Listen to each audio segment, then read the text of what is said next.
তাই তো, তোমরা চাও সব শেষ হয়ে যাক।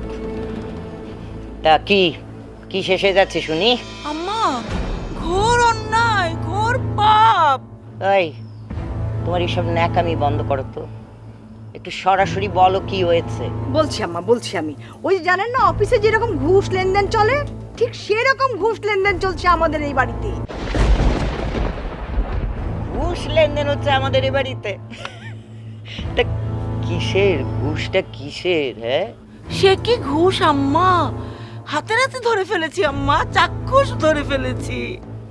বৌমা, এত ভূমিকা কেন গো তোমার? সব সময় সব কথায় সরাসরি বলো। আম্মা, আমরা কি দেখলাম জানেন? আমাদের মেয়ে লক্ষণকে ঘুষ দিচ্ছে, আর আমরা সেটা সরাসরি ধরে ফেলেছি। মেঘ? তা মেঘ লক্ষণকে ঘুষ দিবে কেন? আর লক্ষণ তো আমার ঘুষ খাওয়ার ছেলে না।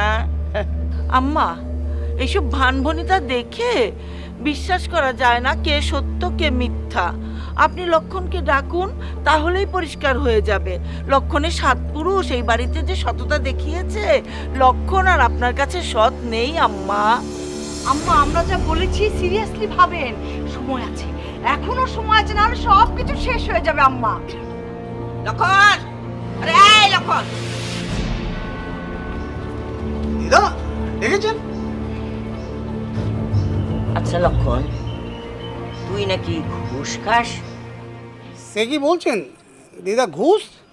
কিসের ঘুষ? কোন দিক দিয়ে আসলো ঘুষ, কোন পাশ থেকে গেল ঘুষ, আমি তো কিছুই বুঝতে পারলাম না।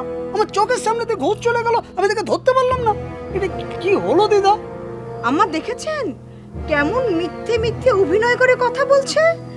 আপনি ওকে ভালো করে জিজ্ঞেস করুন। ও একটা ভিজা বিড়াল আম্মা, ওকে ধমক দিয়ে জিজ্ঞেস করুন আম্মা, থলের বিড়াল বেরিয়ে যাবে।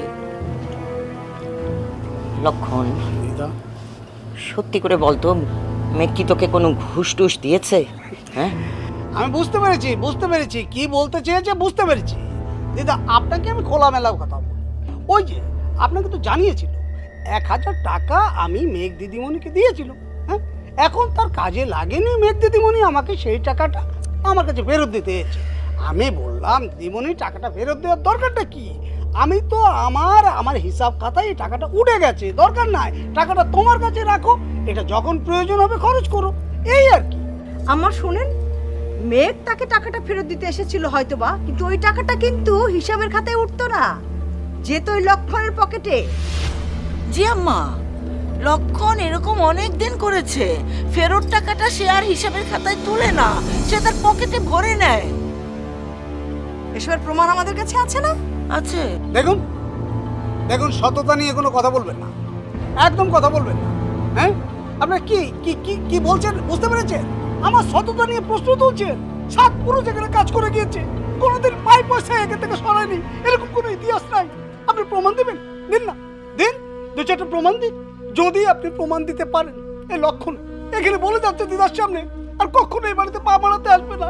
হয়তো হয়তো দিদাকে দেখতে পাবো না, কষ্ট লাগবে, কিন্তু তারপরেও বলে দিচ্ছি আপনি আমার সততা নিয়ে যদি কোনো কথা বলেন, আমাকে তো যাচ্ছে তাই করে বলবো। কেন করে যাবো বলে দিলাম দিদা। আম্মা দেখেন কেমন অভিনয় করে আমাদের নামে বদনাম করছে আপনার সামনে। লক্ষণ ঠিকই বলছে, বরং তোমরা ভুল বলছো, বানিয়ে বানিয়ে বলছো। মেঘ তো ঠিকই লক্ষণকে টাকাটা ফেরত দিয়েছিল, কারণ ওর প্রয়োজন হয়নি। ও যদি টাকাটা মেরে দিতে চাইতো তাহলে তো সাথে সাথেই মেরে দিতে পারতো, মেঘ ফেরত দেওয়ার পরই। ওর কথা বিশ্বাস করবেন না আম্মা। আপনি মেঘকে ডাকেন, মেঘ এসে বলে দিবে কি জন্যে ঘুষ দিয়েছে। হ্যাঁ। মেঘ, ও মেঘ, দিদি ভাই একটু এদিকে আয়। জি দাদি।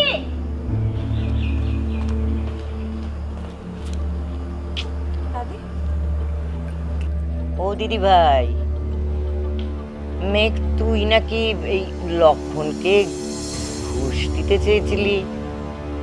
তা দিদি ভাই কি দরকার হলো, কেন, কি জন্য? লক্ষণদাকে আমি কেন ঘুষ দেব, আর কেনই বা দেব? মেঘ, আমরা তো নিজের চোখেই দেখলাম তুমি 1000 টাকা ঘুষ দিতে চাইছিলে লক্ষণকে। মেঘ, ছি ছি মেঘ, আমরা তো জানতাম তুমি সত্যিবাদী, তুমি মিথ্যেবাদী হলে কখন থেকে?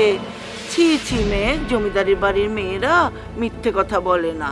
সত্যি করে বলো, তুমি 1000 টাকা লক্ষণকে দিতে চাওনি? আমি একটুও মিথ্যা বলছি না দাদি। আমি লক্ষণদার কাছ থেকে 1000 টাকা নিয়েছিলাম, সেটা আমার কাজে লাগেনি, তাই সেটা ফেরত দিতে গিয়েছিলাম। দিদা, মেঘ যেটা বলছে একেবারে সত্যি বলছে, বিশ্বাস করুন। এরা যেটা বলছে সব বানিয়ে বানিয়ে একটা মিথ্যা কথা বলছে।